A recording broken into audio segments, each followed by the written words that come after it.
بسم اللہ الرحمن الرحیم۔ السلام علیکم۔ پیر اجمل رضا قادری صاحب پاکستان کے شہر گوجرانوالا سے تعلق رکھتے ہیں۔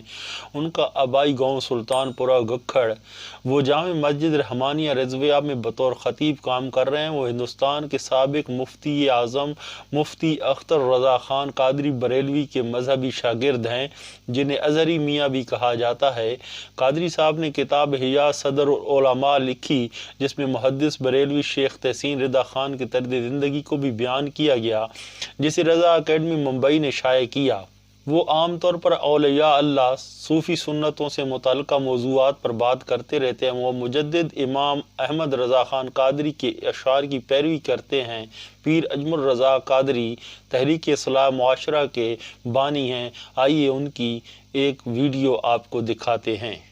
قرآن مجید سورہ لقمان کی آیت نمبر 17 ہے۔ حضرت لقمان اپنے بیٹے کو نصیحت کر رہے ہیں۔ باپ بیٹے کو نصیحت کر رہا تھا، باپ اپنے بیٹے کو سمجھا رہا تھا۔ میرے رب کریم کو باپ بیٹے کا سٹائل اتنا پسند آیا کہ اسے قرآن پاک میں بیان فرما دی ہے۔ سبحان اللہ۔ کبھی باپ بیٹے کی گفتگو بھی کسی نے نقل کی ہے، باپ بیٹے کی گفتگو بھی کبھی کسی نے کتاب میں نوٹ کی ہے، لیکن مالک کو اتنا پسند آیا یارو، باتیں باپ بیٹے کی تھیں، اللہ نے قرآن پاک میں نازل فرما دی۔ یار اتنا خوبصورت تھا باپ بیٹے کا انداز تکلم دیکھیے۔ باپ بیٹے سے کہتا یا بنیا، اے میرے بیٹے، اے میرے اللہ، انہیں کیا ہو ادھر آئے نا یا بنیا، اے میرے، دیکھیں لفظوں کا حسن، اے میرے بیٹے۔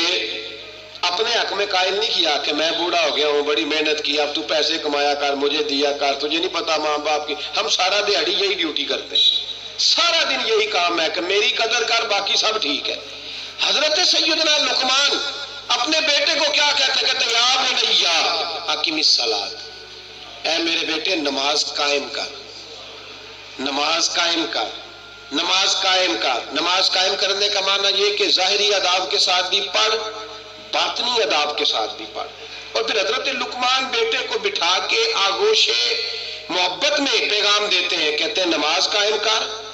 اور پھر یہ نہیں کہا کہ تو اپنی قبر صحیح کر، تجھے کیا لگے دوست تیرے پڑھتے ہیں کہ نہیں پڑھتے، یہ نہیں فرمایا۔ فرمایا اقیم الصلاۃ، نماز پڑھ، وامر بالمعروف وانہا عن المنکر، پھر تو لوگوں کو بھلائی کا حکم دے اور برائی سے منع کر۔ یہ باپ اپنے بیٹے کو نصیحت کر رہا ہے، اور پھر پتہ ہے جب کوئی بھلائی کا حکم دے برائی سے منع کرے تو اسے تکلیف بھی آتی ہے۔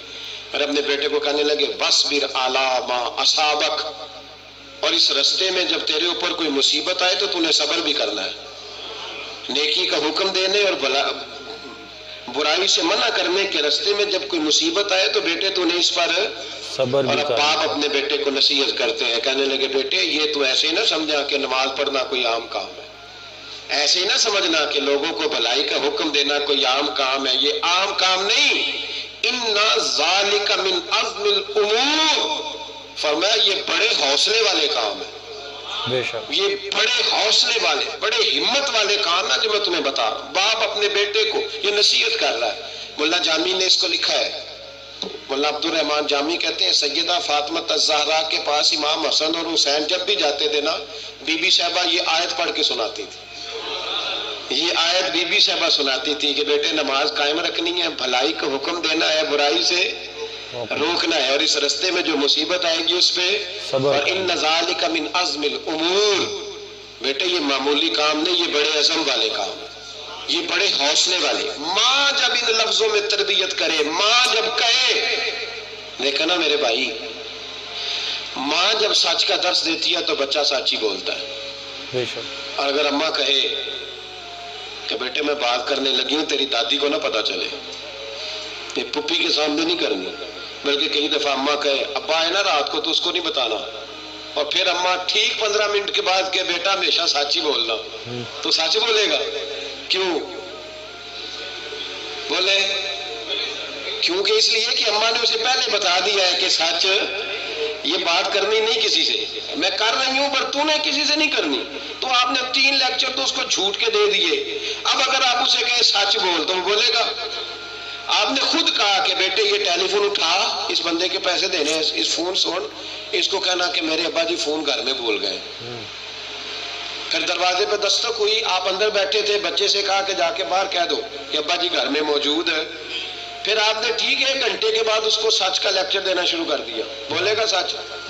وہ بھی پھر جائے گا نا جب اپنے دوست کے گھر، تو ٹیلی فون ابا جی کا آئے گا تو دوست کو دے کے کہے گا ابا جی سے کہے کہ وہ ٹیلی فون میرے پاس بھول گیا ہے، کیونکہ یہ آپ نے پٹی پڑھائی ہوئی ہے۔ یاد رکھیں، گھر کے اندر جب تک آپ کا کردار، آپ کا اخلاص، آپ کا درد، حضرت غوث پاک جیلانی پیر بعد میں بنے، عالم بعد میں، اگرچہ پیدائشی ولی تھے، لیکن غوث اعظم کہتے ہیں میں نے سبق استاد کے پاس بعد میں پڑھا، میں نے حضرت ابو سعید مخزومی کے ہاتھ پر بیعت بعد میں ہوا، خلافت بعد میں ملی، سارا کچھ بعد میں ہوا۔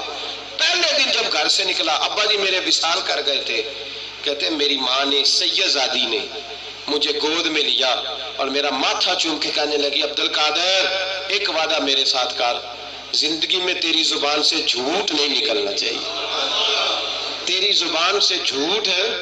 اور غوث پاک فرماتے ہیں جب میری ماں میرے ساتھ یہ بات کر رہی تھی تو میری ماں رو رہی تھی، رو رہی تھی۔ کبھی رو کے بھی کسی نے نصیحت کی ہے بچوں کو؟ حضرت غوث اعظم رضی اللہ تعالیٰ عنہ فرماتے ہیں مجھ پر میری ماں کی بات طاری ہو گئی، طاری ہو گئی میری ماں کی بات۔ وہ میری ماں نے آنسوؤں کے اندر لپیٹ کر جو مجھے تحفہ دیا تھا نا سچ کا، وہ میرے ذہن پر، دل پر، روح پر چھا گیا۔ اور ڈاکو جب لوٹنے آئے تو 100 دینار کپڑوں میں سلا ہوا تھا، وہ کبھی کسی نے ڈاکوؤں کو بھی بتایا کہ پیسے ہیں تو لے لو؟ یہاں تو شریعت بھی بڑی ساری گنجائش دیتی ہے کہ بچاؤ اپنا مال، لیکن غوث اعظم رضی اللہ تعالیٰ عنہ فرماتے ہیں ماں نے مجھے آنسوؤں میں لپیٹ کر دیا تھا، لپیٹ کر کے سچ بولنا ہے۔ تو مائیں عظیم ہو تو پھر بیٹے بھی عظیم ہی ہوتے ہیں، ماں عظیم ہو تو بیٹا بھی پھر عظیم ہی ہوتا ہے۔ لپیٹ کر سچ کا تحفہ دیا تھا۔ تو سیدنا غوث پاک فرماتے ہیں جب انہوں نے آ کے کہا نا کہ تیرے پاس کیا ہے، تو میں نے کہا 100 دینار ہے۔ 100 دینار۔ اس نے جیبیں بھی کھولی، ہاتھ بھی کھولے، جوتے بھی اتارے، پگڑی بھی کھلوائی، کوئی شے نہ نکلی۔ تو کہتے ہیں وہ سردار کے پاس لے گیا، کہنے لگا سردار یہ عجیب بچہ ہے، کہتا ہے 100 دینار ہے، سارا ڈھونڈ لیا ملے نہیں، تو یہ جھوٹ بول رہا ہے۔ تو کہتے ہیں جب اس نے کہا نا جھوٹ بول رہا ہے، تو حضرت غوث اعظم کہتے ہیں مجھے جلال آیا، غصہ۔ میں نے کہا خبردار، یہ بات نہ میرے ساتھ آج کے بعد کرنا، میں جھوٹ نہیں بولتا، یہ میرے قریب نہیں آ سکتا، خبردار۔ یہاں بچوں کو غصہ کب آتا ہے جب مرضی کا برگر نہ ملے، غوث اعظم کو غصہ کب آیا؟ خبردار سارا کچھ کر، آج کے بعد یہ لفظ نہ کہنا میں جھوٹ بولتا ہوں، عبد القادر جھوٹ نہیں بول سکتا، ہو ہی نہیں سکتا۔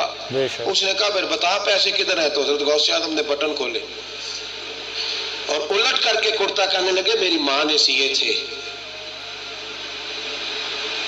12 سال کے غوث پاک، ایک روایت ہے 14 سال۔ یہ ہم لوگ اس کو کہانی سمجھتے ہیں، کہانی نہیں بھائی، یہ واقعہ اگر تیرے میرے سامنے ہو تو اللہ کی عزت کی قسم کھاتا ہوں میں اور آپ بھی توبہ کر دیں، کیونکہ وہ واقعہ نہیں ہو رہا تھا، وہ کیفیات تھی، وہ طاری تھا سارا کچھ اس وقت۔ غوث اعظم رضی اللہ تعالیٰ عنہ کا یہ پیسے 14 سال یا 12 سال عمر مبارک ہے، ڈاکو اس کا سردار کہتا ہے مجھے 22 سال ڈاکے مارتے ہو گئے تھے، اور 14 سال کا بچہ عشق لگا سی کھیڑا کھیڑ دی، 14 سال کا بچہ۔ غوث اعظم نے پلٹ کے دکھا یہ پیسے، تو ڈاکو کا سردار کہتا ہے کہ پتہ نہیں مجھے کیا ہوا کہ بچے کے جذبات کس طرح کے ہیں، افکار کس طرح کے ہیں، خیالات کس طرح کے۔ کہتا کہ کہاں جا رہے ہو؟ کہا میں علم سیکھنے بغداد جا رہا ہوں۔ تو کہا بیٹا دنیا پیسے چھپاتی ہے، تو نے بتایا کیوں؟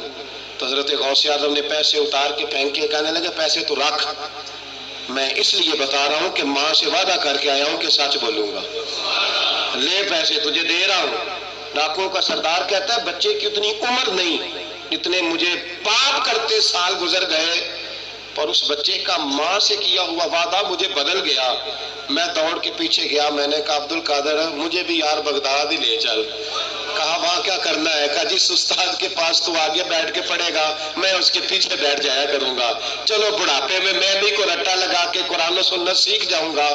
تو کہتے ہیں تجھے کیا ہوا؟ کہنے لگے عبد القادر تو ماں سے کیا ہوا وعدہ نہیں توڑتا، میں رب سے کیے ہوئے وعدے توڑ رہا ہوں، توبہ میری۔ ڈاکوں سے کہنے لگے جاؤ کوئی سردار اور بنا لو، مجھے تو ماں بیٹے کا رشتہ جیت گیا ہے، یہ ماں بیٹے کا رشتہ مجھے جیت کے لے گیا، میں جیت گیا ماں بیٹے کے رشتے میں، یہ مجھے فتح کر گئے، تم کوئی اور سردار بنا لو۔ تو تو 22-23 ڈاکو تھے، پیچھے آ کے بیٹھ کہنے لگے سردار اگر گناہ اکٹھے کیے ہیں تو نیکیوں میں اکیلا تو نہ چھوڑ۔ او بھائی ماں بیٹے کا رشتہ اور ماں بیٹے کی تربیت، تو 14 سال کا بچہ توبہ کرا جاتا ہے، پر مصیبت یہ ہے کہ ہم وہ مائیں تیار کرنے میں کامیاب نہیں ہو سکے، لیکن ہم نے سدا ناکام نہیں رہنا، مائیں تیار کرنی ہے۔ مائیں تیار، یہ والا مطالبہ نا بیوی سے کرتے ہیں کہ میری بیوی فٹافٹ صحیح ہو جائے، بیٹی سے کریں یہ مطالبہ، بہن پر کریں یہ محنت۔ یہ والی میرے حضرت خنساء رضی اللہ تعالی عنہا، جناب خنساء حضور کی ایک صحابیہ ہیں، انہوں نے بعد میں کلمہ پڑھا۔ دور جاہلیت میں ان کا ایک بھائی قتل ہو گیا تھا، انہوں نے اپنے بھائی کے جانے پر، قتل ہونے پر ایک مرثیہ کہا تھا۔ وہ مرثیہ اتنا مشہور تھا کہ جہاں بھی پڑھا جاتا لوگ اپنا کوئی جانے والا یاد کر کے رونے لگ جائے۔ ہمارے ہاں تو اب نعت خانوں نے رواج بنایا نا، جس کے گھر میں کوئی فوت کی ہوتی ہے اسے اور زیادہ رلاتے ہیں۔ میاں صاحب تو شعر لکھ گئے تھے، کوئی یہ تو نہیں انہوں نے کہا تھا کہ سارے کلاتے ہی پڑھے آجے، انہوں نے تو شعر لکھا تھا نا، باپ مرے تے سر ننگا ہوندا تے پائی مرن تے کنڈ خالی تے ماما بعد محمد بخشا کون کرے رکھوالی۔ اب اس کو پتا ہے اس پہ روئیں گے بھی زیادہ، نوٹ بھی زیادہ دیں گے، تو ہر جگہ جا کے نا بات یہی چھیڑ دیتا ہے۔ اب وہ بیچارے بچے پہلے سے زیادہ روتے ہیں، تڑپتے ہیں، حالانکہ حکم یہ تھا کہ جب کسی جاؤ نا فوتگی پہ تو ان کو رلانا نہیں بلکہ ان کو حوصلہ دینا ہے۔ نعت خانوں کی بات ہوئی ہے تو آپ نے بڑا غور سے دیکھا ہے میری طرف، میں اور آپ بھی ایسے ہی کرتے ہیں۔ وہ جائیں گے نا تو پوچھیں گے یہ بچہ اس کا، یہ جو فوت ہو اس کا یہ بچہ، او ہو بیچارہ دیکھو نا چھوٹا سا تھا، اماں چلی گئی، بڑا مشکل ہے یتیموں کے لیے۔ تو یتیم چارہ نفسیاتی مریض بن جاتا ہے، وہ کہتا ہے بالکل چاچا صحیح کہہ رہا ہے، یتیموں کے بڑے برے حال ہوتے ہیں۔ اس طرح کر کے ہم نفسیات کمزور کرتے ہیں بچوں کی، حالانکہ بتانا چاہیے بیٹے فکر نہ کر، میرے نبی پاک بھی تو یتیم ہی پیدا ہوئے تھے نا، تو سارے یتیموں پر حضور کا سایہ ہے۔ بجائے حوصلے دینے کے ہم اور کمزور کرتے ہیں، اور زیادہ کمزور کرتے ہیں، اور زیادہ لوگوں کو تکلیف دیتے ہیں۔ تو قصیدہ جناب خنساء رضی اللہ تعالیٰ عنہ کا بڑا مشہور تھا، عربی قصیدہ لکھا تھا انہوں نے۔ کسی کے ہاں بھی کوئی انتقال کر جاتا تو ان کا وہ عربی قصیدہ پڑھا جاتا، اور جب وہ قصیدہ پڑھا جاتا تو لوگ دھاڑے مار مار کے روتے، دھاڑے مار مار کے۔ حالانکہ رونا رلانا اتنا اہم کام نہیں جتنا کسی کے دل کو تسلی دے دینا اہم کام ہے، جتنا کسی کی اشک شوئی، اشک آنسو نکالنا تو جرم ہے، آنسو پوچھنا ثواب ہے۔ یہاں لوگ رلانے کی ڈیوٹی کرتے ہیں، آنسو پوچھنے کی ڈیوٹی نہیں کرتے۔ حضرت جناب سیدنا خنساء رضی اللہ تعالیٰ عنہ، آپ کا وہ قصیدہ پڑھا جاتا لوگ دھاڑے مار مار کے روتے۔ یہ وہی خنساء تھیں کہ جنگ احد سے کچھ مہینے پہلے کلمہ پڑھ کے مسلمان ہو گئی۔ یہ وہ بی بی مشہور شاعرہ جن کا قصیدہ رونے رلانے کے لیے پڑھا جاتا ہے۔ ان کے 4 بیٹے جوان تھے۔ احد کے لیے جب رسول رحمت صلی اللہ علیہ وسلم نے اعلان کیا نا فوجی آئے، مائیں بہنیں بچے تیار کریں بھیجیں، تو ان کی سہیلیاں کہنے لگی کلمہ تو پڑھ گئی ہے، تیرے بچے بھی پڑھ گئے ہیں، پر تیرا سب کو پتا ہے تیرے بچے کوئی نہیں جائیں گے، اس لیے کہ ایک بھائی کے جانے پر تو نے قصیدہ لکھا ہے تو آج تک پڑھا جا رہا ہے، تو 4 بچے کیسے تیرا نہیں جاتا؟ جناب خنساء چوپ ہیں۔ جب جنگ احد کے لیے سپاہی اور مجاہد نکلنے لگے تو 4 بیٹے لے کے چوک میں آ گئی۔ وہ بی بی جس کا رونا دھونا مشہور تھا، وہ اپنے بچوں کو چوک میں کھڑا کر کے کہتی ادھر دیکھو، قسم ہے مجھے اللہ کی عزت کی، میں نے تمہارے باپ کے ساتھ، یہ ماں لیکچر دے رہی ہے اور چوک میں دے رہی ہے تاکہ دنیا کو پتہ چل جائے۔ جناب خنساء کا خطبہ مدینے کے چوک میں، کہنے لگی مجھے اللہ کی عزت کی قسم، میں نے جاہلیت کے زمانے میں بھی تمہارے باپ کے بستر کو کبھی ناپاک نہیں کیا، کبھی ناپاک نہیں کیا، میں نے طیب اور طاہر بچے پیدا کیے، اور میں نے تمہیں اپنے سینے سے اپنے وجود کی خوراک تمہیں دی، دودھ پلایا۔ میرے بچوں، سارا زمانہ جانتا ہے کہ میں کسی کی جدائی نہیں سہ سکتی، میرا بھائی گیا تھا تو میرا قصیدہ ضرب المثل بن گیا، دنیا پڑھتی ہے، پر اب سنو، اب میں مسلمان ہوں، اب میں رسول پاک کا کلمہ پڑھتی ہوں۔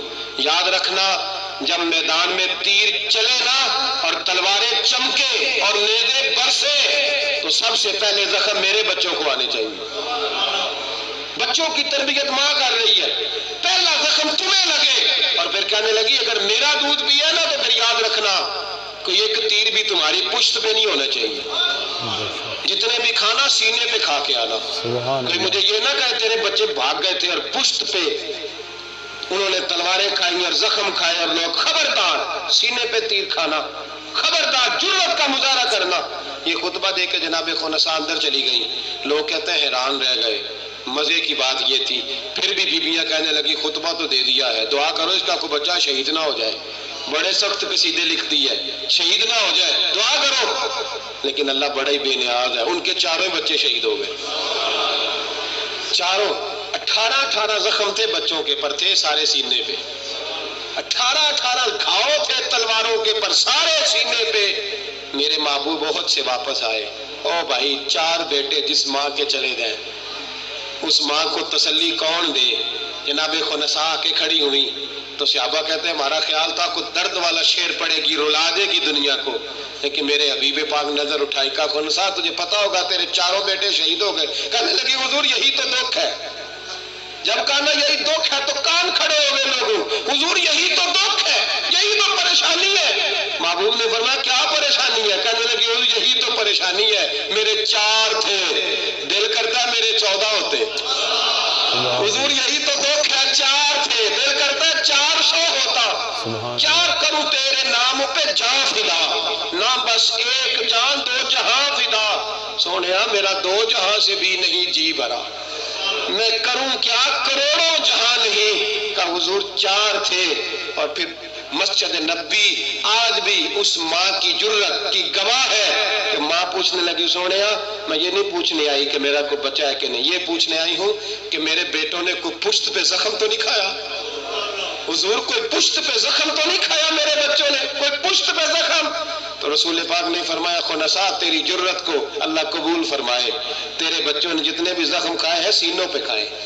میں نے کہا مائیں عظیم ہوں تو بچے بھی عظیم ہوتے ہیں. اور اگر ماں کسی کے سائے کا اندھیرا دیکھ کے ڈر جائے تو بچوں میں جرت کیسے آئے گی؟ بچے کربلا کے میدان میں کیسے جائیں گے؟ مزید ایسی ویڈیوز دیکھنے کے لیے آپ میرے چینل کو سبسکرائب کر دیں. میں روزانہ ایسی ہی اسلامک ویڈیوز پر ریئیکشن ویڈیوز بناتا رہتا ہوں.